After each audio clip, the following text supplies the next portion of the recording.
군집 분석은 모집단을 여러 개의 집단으로 구분한 뒤 이 집락, 군집을 표집 단위로 표본을 추출하는 방법입니다. 각 군집은 모집단의 축소판일 경우에 바람직한데요. 예를 한번 들어볼게요. 전국의 580개 초등학교 모집단에서 일단 첫 번째 집락으로 5개 학교를 임의로 선정합니다. 자, 그러면 5개 학교마다 각 2개씩의 학급을 다시 추출하고요. 그 학급 전체를 추출하기도 하고 그 학급 안에서 다시 5명씩의 학생을 선택하기도 합니다. 자, 생각해 보세요. 학급 간에는 1반과 2반, 3반 간에는 차이가 없을 거라 가정하고 각 학급 안에서는 모집단의 성격을 그대로 띈 이질적인 성격을 가질 거라고 보는 겁니다. 그래서 여기 각 군집이 모집단의 축소판인 경우 바람직하다 이렇게 나와 있습니다. 자, 집락 간에는 동질적이고 집락 내에서는 서로 이질적이라서 모집단의 성격을 잘 반영할 수 있어야 바람직합니다. 다른 예를 들어볼까요? 대학생의 라이프 스타일을 보기 위해서 전국에 몇 개 대학을 먼저 선정하고 그 안에서 다시 학과와 학년을 나누어서 선정되는 학생들을 조사하는 방식, 이것이 바로 집락을 추출하는 집락 추출, 군집 추출이 되겠습니다.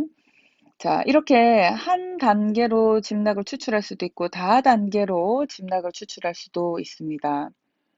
자, 그런데 어떤 장점이 있느냐면 우리 모집단의 목록을 정확하게 알 수 없는 경우에도 사용 가능하다는 장점이 있고요.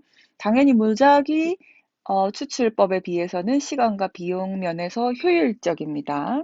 경제적이죠. 그러나 신빙성이 좀 떨어질 경우도 있습니다. 자, 문제 한번 풀어볼게요.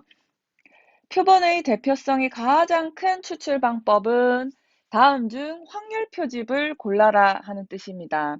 편의 표집, 판단 표집, 할당 표집은 표본 오류를 추정할 수 없는 비확률 표집이고 군집 표집이 확률 표집입니다. 다음 중 대표성이 가장 큰 방법은 똑같은 문제죠. 자, 2021년도, 18년도 계속 나오고 있습니다.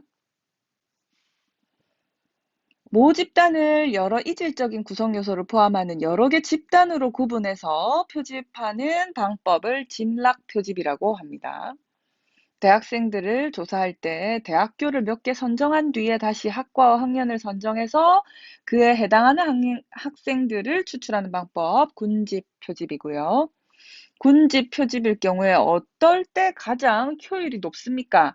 군집 내에서는 모집단과 같다고 했죠. 모집단의 축소판이어야 하기 때문에 이질적이고 군집 간에는 서로 비슷비슷해야 되죠. 그래서 1반이 뽑히든 2반이 뽑히든 결과에 큰 영향을 미치지 않아야 됩니다. 따라서 군집 간에는 동질적인 게 좋습니다. 자, 각 군집은 모집단의 축소판일 경우에 가장 바람직하다. 이 문제가 계속 출제가 되고 있습니다. 집락 표집은 옳은 설명은요. 자, 군집, 집락 간에는 동질적이며 집락 내는 이질적. 모집단의 축소판이 되는 것이 좋다. 집락 표집 방법으로 틀린 것은 집락은 가급적이면 이질적인 요소로 구성하는 게 바람직하죠. 따라서 2번이 틀렸습니다. 표집 방법에 관한 설명으로 옳은 것은 군집 표집은 내부적으로 이질적인 군집을 추출하는 것이 유리합니다. 군집 표집에 대한 설명으로 틀린 것은 군집이 이질적이면 오차의 가능성이 낮습니다. 자, 군집 표본 추출법에 대한 설명으로 옳지 않은 것은 소집단, 군집, 집락을 이용해서 표본을 추출하는 방식 맞습니다. 전체 모집단의 목록이 없어도 사용 가능합니다.